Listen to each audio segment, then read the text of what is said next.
สีโออ่อนนะคะนี่เขาก็กำลังจะออกจากไข่เลยเนาะเดี๋ยวจะ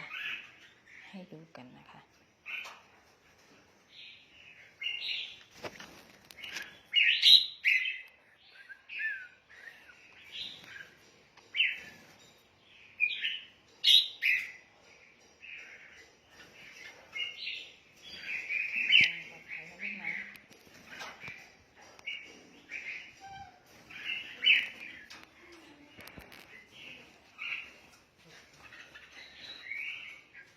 นี่ก็จะเป็นพ่อแม่เขานะคะ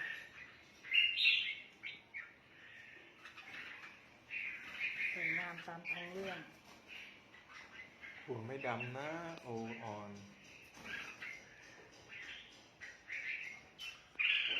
ไม่ใช่โอธรรมดาตัว5,000 7,000นะให้ดูกันจะเลยเนาะนี่พ่อแม่พันธุ์นะคะลูกกำลังจะออกจากไข่ฟองที่ขายให้ดูเนาะอยากได้ต้องจองนะคะเพราะว่าคนจองตั้งแต่เป็นไข่แล้วตั้งแต่เป็นพ่อแม่พันธุ์แล้วนะคะยังไม่เป็นไข่ก็ยอดจองเข้ามาแล้วโอเคนะคะ